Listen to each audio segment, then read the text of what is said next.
జిల్లాలో జూన్ 4వ తేదీన జరిగే ఓట్ల లెక్కింపు ప్రశాంత వాతావరణంలో నిర్వహించేలా అన్ని చర్యలు తీసుకున్నామని సిపి రామకృష్ణ తెలిపారు. లెక్కింపు కేంద్రాల వద్ద సమస్యాత్మక ప్రాంతాల్లో పటిష్టమైన పోలీసు బందోబస్తు ఏర్పాటు చేస్తామని పేర్కొన్నారు.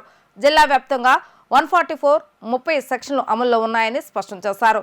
ఎవరైనా చట్టాలను ఉల్లంఘిస్తే సహించే ప్రసక్తే లేదని, ఎవరైనా గీత దాటి అల్లర్లు సృష్టించారంటే రౌడీ షీట్ తెరుస్తామని హెచ్చరించారు. కౌంటింగ్ విధిలో సుమారు 800 మంది పోలీసులు సిబ్బంది పాల్గొంటున్నామన్న సిపి పిహెచ్డి రామకృష్ణతో మా ప్రతినిధి లిఖిత ఫేస్ టు ఫేస్. జూన్ 4న ఎన్నికల కౌంటింగ్కు అన్ని ఏర్పాట్లు కూడా పూర్తయ్యాయి. ఈ నేపథ్యంలో జిల్లాలో ఎలాంటి అవాంఛనీయ సంఘటనలు జరగకుండా సిపి పిహెచ్డి రామకృష్ణ ఎప్పటికప్పుడు అధికారులను అప్రమత్తం చేస్తున్నారు. అసలు పోలీస్ శాఖ పరంగా ఎలాంటి ఏర్పాట్లు చేశారో మనతో మాట్లాడటానికి విజయవాడ నగర పోలీస్ కమిషనర్ పిహెచ్డి రామకృష్ణ ఉన్నారు అని అడిగి తెలుస్తాం. సార్ చెప్పండి, జిల్లా వ్యాప్తంగా భద్రతా చర్యలు ఎలాంటి ఏర్పాట్లు చేస్తున్నారు? పూర్తిగా జూన్ 4 జరిగే కౌంటింగ్ తదితర మిగిలిన ప్రాబ్లం తర్వాత జరిగే వాటిలో కూడా ఎటువంటి పరిస్థితుల్లో జిల్లాలో ఎటువంటి ప్రాబ్లమ్స్ శాంతి భద్రతల ప్రాబ్లమ్స్ రాకుండా చేయడం కోసం అన్ని ఏర్పాట్లు చేయడం జరుగుతుందండి. ముఖ్యంగా ఇప్పుడు కౌంటింగ్ సెంటర్కి వచ్చేసరికి 800 మందితో బందోబస్తు ఏర్పాటు చేస్తున్నాము. ఇందులో మీకు తెలుసు 3 లేయర్డ్ ఎలక్షన్ కమిషన్ ప్రకారం 3 లేయర్లో ఫస్ట్ లేయర్లో సిఆర్పిఎఫ్, సెకండ్ లేయర్లో మా స్టేట్ ఆర్మ్డ్ పోలీస్, థర్డ్ లేయర్లో సివిల్ పోలీసు జరపాలి. హైవేకి దగ్గరగా ఉండడము, తర్వాత చుట్టుపక్కల ఎక్కువ మంది గుమిగూడతారన్న దీని మీద మేము 5 లేయర్డ్ బందోబస్తు పెట్టుకున్నాము. ఈ 3 కాకుండా హైవే నుంచి కట్ ఆఫ్ రోడ్స్ పెట్టాము. ఇది కాక మళ్ళీ అక్కడికి రీచ్ అవ్వకుండా వేరియస్ ప్లేసెస్లో 10 ప్లేసెస్లో కట్ ఆఫ్ పాయింట్స్ పెట్టడం జరుగుతుంది. దీనివల్ల ఏమవుతుందంటే ఎవరు పడితే వాళ్ళు లోపల రావడం కానీ ఇంక్లూడ్ అవ్వగలగడం కానీ ఏముండదు. అంతేకాకుండా చుట్టూ మొత్తం బ్యారికేడింగ్, ఫెన్సింగ్, తర్వాత దాంతోపాటుగా కన్సర్ట్ కాలేజెస్ అన్నీ వేసి ఏర్పాటు చేయడం జరుగుతుంది. సో కౌంటింగ్ సెంటర్ పూర్తిగా భద్రత మధ్యలో ఉంటుంది. 800 మంది సిబ్బందితో పూర్తిగా భద్రత ఏర్పాటు చేస్తున్నాము. సార్, ఇప్పటికే కేంద్ర నిఘా వర్గం నుంచి ఇటు అవాంఛనీయ సంఘటనలు జరుగుతాయి ఏపీలో అని చెప్పి కూడా ఒకటి మనకి హెచ్చరికలు జారీ చేశారు. ఆ నేపథ్యంలో ఇప్పటికే మనకి ప్రత్యేక బలగాలు ఏమన్నా వచ్చాయి అంటే ఇటు బయట నుంచి పారామిలిటరీ సిబ్బంది కానీ అదే కంపెనీస్ కానీ ఏమన్నా వచ్చాయో, వస్తే ఎంతమంది వచ్చాయి? మనకైతే స్పెషల్ అలర్ట్స్ అయితే ఏం రాలేదండి. ఫస్ట్ పాయింట్ మన ఎన్టీఆర్ జిల్లాలో ఏమైనా జరుగుతుందని కానీ ఇలాంటి అలర్ట్స్ రాలేదు. మాకు కూడా ఇంటర్నల్గా ఉన్న ఇన్ఫర్మేషన్ మా స్పెషల్ బ్రాంచ్ కానీ మా ఇంటెలిజెన్స్ ఇన్ఫర్మేషన్లో కూడా ఎలాంటి ఇన్ఫర్మేషన్ లేదు, ఉండబోదు కూడా. ఎందుకంటే జనరల్గా కూడా మన పీస్ లవింగ్ పీపుల్ మన వాళ్ళంతా కూడా ఎన్నికలు కూడా మీరు చూస్తుంటారు చాలా శాంతియుతంగా, చిన్న చిన్న పక్క నైబర్స్ మధ్యలో కొట్లాట ఇలాంటివి తప్ప మనకి సీరియస్ ఇష్యూ అనేది ఎక్కడ పొలిటికల్ పార్టీస్ మధ్యలో కూడా అన్నది ఎక్కడా జరగలేదు. దీనికి అయితే ఆల్రెడీ మన దగ్గర 2 కంపెనీస్ బలగాలు ఉన్నాయి, కేంద్ర బలగాలు. దీనికి తోడు ఇంకొక 2 కంపెనీస్ ఇస్తున్నారు. ఇది కాక స్పెషల్ ఫోర్సెస్ ఇంకా మన దగ్గర 10 కంపెనీస్ దాకా స్పెషల్ ఫోర్సెస్ ఇచ్చున్నారు. ఇది కాకుండా సివిల్ ఫోర్స్ అంతా కలిపి సుమారుగా 3000 మందితో జిల్లాలో భద్రత ఏర్పాటు చేయడం జరుగుతుందండి. ఇష్యూ అనేది ఏమీ ఉండదు. సార్, జిల్లా వ్యాప్తంగా ఇప్పటికే పోలీసులు అందరూ కూడా కాటన్ సర్చ్ నిర్వహిస్తున్నారు, ఎక్కడికక్కడ బైండ్ ఓవర్ కూడా చేస్తున్నారు. సుమారు ఇప్పటి వరకు ఎంతమందిని మీరు అదుపులోకి తీసుకున్నారు? వాళ్ళకి ఎలాంటి ప్రత్యేక కౌన్సిలింగ్ ఇవ్వబోతున్నారు? నగర బహిష్కరణ ఏమైనా చేశారా? అసలు వాళ్ళకి ఎలాంటి కౌన్సిలింగ్ ఇవ్వబోతున్నారు? ఇప్పటివరకు మనకి ఎన్నికల కోడ్ స్టార్ట్ అయ్యాక సుమారుగా 4000 మంది పైన బైండ్ ఓవర్ చేయడం జరిగింది. ముఖ్యంగా ఇప్పుడు ఎలక్షన్ అయిన తర్వాత పోలింగ్ నుంచి ఇప్పటిదాకా ఇంపార్టెంట్ ఫెలోస్ ఎవరైతే ఎన్నికల్లో కొంచెం చిన్న ప్రాబ్లమ్స్ క్రియేట్ చేసిన వాళ్ళు కానీ, ఆ తర్వాత సస్పెక్ట్ ఎవరైతే గొడవ చేసే అవకాశం ఉందని మేము అనుకుంటున్నామో ఇలాంటివన్నీ సుమారుగా 480 మందిని బైండ్ ఓవర్ చేశాము. ఇది కాక రెగ్యులర్గా ఉండే రౌడీ షీటర్స్ వీళ్ళందరూ కూడా బైండ్ ఓవర్ చేయడం జరుగుతుంది. మన జిల్లాలో 800 మంది రౌడీ షీటర్స్ ఉన్నారు, వీళ్ళని కూడా బైండ్ ఓవర్ చేశాము. కార్డినెన్స్ సెర్చ్ ఆపరేషన్స్ ఇప్పటిదాకా 47 కండక్ట్ చేశామండి.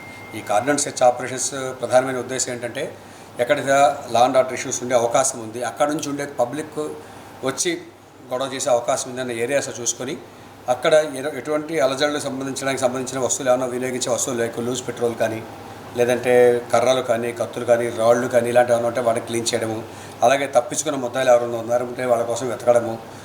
దీంతో పాటుగా ఆ రొటీన్ క్రైమ్ వర్క్ కూడా జరిగిపోతుంది. ఫర్ ఎగ్జాంపుల్ మనం చేసిన క్రైమ్ వర్క్లో మన కాంట్రాక్ట్ సెర్చెస్లో మాకు కొన్ని చోట్ల గంజాయి దొరికింది, కొన్ని చోట్ల తప్పించుకు తిరుగుతున్న ముద్దాయిలు దొరికారు, అలాగే క్రైమ్ టెట్ వెహికల్స్ బోర్డు దొరికాయి, ఇలాంటివి కూడా దొరికాయి. సో ఇదొకటి. రెండోది, ఈ బైండ్ ఓవర్స్ విషయాలకు వస్తే అందరికీ కూడా స్ట్రిక్ట్గా వార్నింగ్ కూడా జరుగుతుంది. వాళ్ళందరినీ కూడా ఫోర్ఫీచర్ ₹1,00,000 నుంచి ₹2,00,000 వరకు వాళ్ళందరినీ బైండ్ ఓవర్ చేయడం వల్ల వాళ్ళు రేపు పొద్దున ఈ చిన్నది లా అండ్ ఆర్డర్ వైలేషన్ ఈ చిన్న పని చేసినా సరే వాళ్ళ బాండ్ ఫోర్ఫీచర్ చేయడం జరుగుతుంది. సో ఇది కూడా ఉందండి. తర్వాత ఇంకా ఇంపార్టెంట్ ఫెలోస్ ఉంటే కనుక 8 మందిని ఇప్పటికీ నగర బహిష్కరణ చేశాము. కొత్తగా 2 మీద పీడిఎఫ్ పెట్టాము. ఓకే, ఇంకా కొంతమంది ఉన్నారు, ఇవాళ రేపట్లో క్లియర్ అయ్యే వాళ్ళు ఉన్నారు.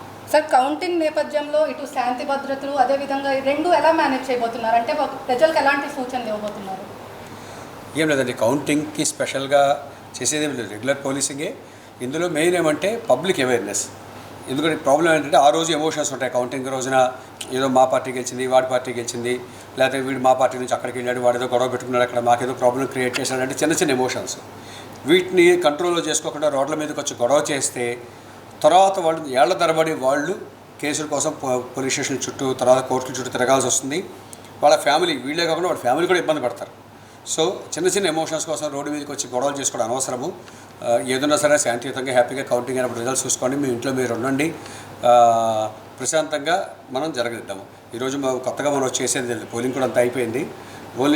Only to like resolve the small emotions. ఈ ప్రాబ్లమ్స్ అనేవి జరుగుతూ ఉంటాయి. వాటిని మనం అదుపులో పెట్టుకుంటే కనుక సరిపోతుంది. సార్, ఇటు రాష్ట్ర వ్యాప్తంగా ఇటు ఎన్నికల మీద బెట్టింగ్లు జోరుగా సాగుతున్నాయి. మీ దృష్టికి ఇటు ఎన్టీఆర్ జిల్లా వ్యాప్తంగా బెట్టింగ్ల మీద ఎలాంటి దృష్టి సారించారు? ఇంతవరకు మా దృష్టిలోకి డైరెక్ట్గా ఏమి రాలేదండి బెట్టింగ్ జరుగుతాయని. కానీ కొన్ని మీడియా రిపోర్ట్స్లో పలానా చోట ₹1,00,000 కాశారు, పలానా చోట ₹1,00,00,000 కాశారు అని చెప్తున్నారు. కానీ మాకు ఇంతవరకు ఏది కూడా ఎవిడెన్స్ అన్నది లేదు. ఎవరు ఆ రిపోర్టర్స్ని అడిగినా వాళ్ళు చెప్పట్లేదు. ఇలా ఎవరో చెప్తే విన్నాం సార్ అని చెప్పేసి అంటున్నారు తప్ప.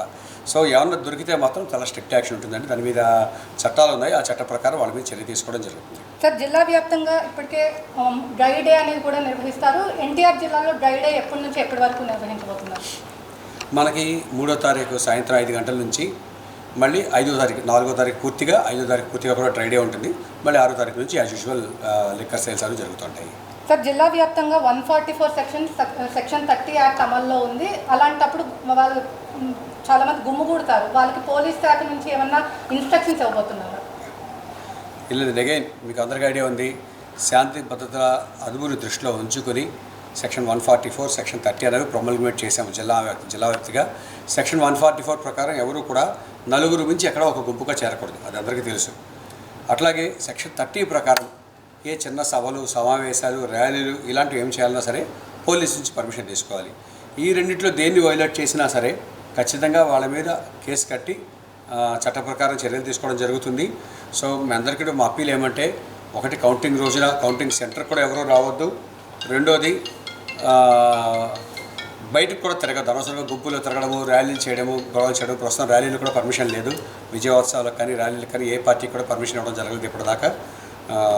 అందులో స్పెసిఫిక్గా 4వ తారీఖు, 5వ తారీఖు అంతా ఏ రకమైన పర్మిషన్ లేదు అసలు. సో అది దృష్టిలో ఉంచుకుని ఎవరు బయటికి రోడ్ల మీదకి రావద్దు, ఊరికే తిరగద్దు రోడ్ల మీద పడి.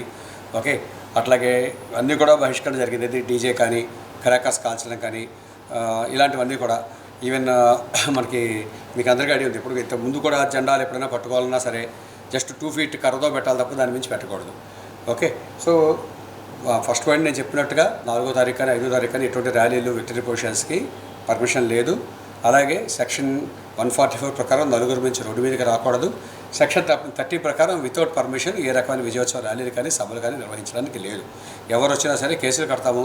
అందరికీ ఐడియా ఉంది. మన జిల్లాలో ఇప్పుడు 1500 సీసీ కెమెరాస్ రోడ్ల మీద ఉంచాము, పోలీస్ ఆధీనంలో ఉన్నాయి.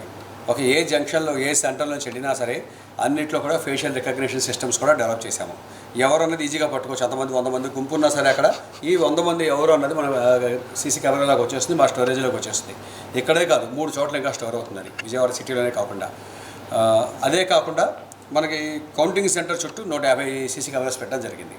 సో ఎవరు కూడా దయచేసి రోడ్ల మీదకి వచ్చి గుంపులో రావడం, గొడవలు చేయడం మాత్రం దయచేసి ఎవరు చేయొద్దు. సార్, సుమారు ఇప్పుడు కౌంటింగ్ కేంద్రాల చుట్టూ సుమారు మొత్తం ఓన్లీ పోలీస్ వరకు ఇటు సిఆర్పిఎఫ్ కానీ మొత్తం ఎంతమంది బందోబస్తు ఏర్పాటు చేశారు?